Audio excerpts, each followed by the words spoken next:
Assalamualaikum, saya Nurhayati Othman daripada MyKP Bahagian Pinang. Saya berumur 48 tahun. Saya dalam MyKP, saya sebagai pekemasan wanita. Membuang unjam. Membuang unjam tu kami mendapat bantuan juga daripada DOF sendiri. Dan Alhamdulillah, setelah banyak yang kami buang, menghasilkan ikan yang banyak. Aktiviti yang kami jalankan di MyKP Bahagian Pinang adalah berkayak, restoran, dapur nelayan, jualan sambal talang, dan kami juga ada membuat bubur ikan. Kita mulanya MyKP Bahagian Pinang daripada tahun 2002 hingga sekarang lah. Permulaan perniagaan kami lah kami tanpa apa-apa kan, daripada bawah. Kami cuma daripada nelayan, hasil nelayan saja.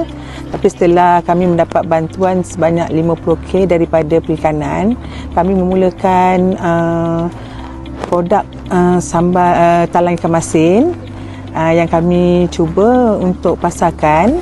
Dan kedua, kami telah dibantu lagi dengan peralatan. Jadi kami cuba untuk mengolah ikan masin tadi menjadikan sambal talang ikan masin.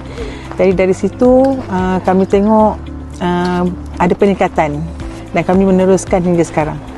Untuk peningkatan pengeluaran, setelah kami mendapat bantuan kedua sebanyak 20,000, kami dapat menghasilkan produk yang lebih tinggilah. Untuk peralatan yang diberi, memang untuk menghasilkan produk sambal talang. Selain itu juga, barang-barang yang diberi, kami menggunakan dua kaedah untuk sambal, dan kami pakai barang yang itu juga untuk kami membuat restoran kami. Saya berterima kasih kepada DOF kerana banyak membantu. Dengan apa yang diberi pada kami tu memang sangat-sangat membantu, bukan pada kami nelayan MyKP saja, tapi kepada seluruh nelayan tempatan yang ada. Kami dapat mengambil hasil nelayan untuk kami hasilkan produk. Saya wakil daripada MyKP Bahagian Pinang mengucapkan ribuan terima kasih. Memang teramat sangat. Tanpa bantuan daripada mereka, perikanan, kami tak sampai ke tahap ini. Terima kasih KPKM.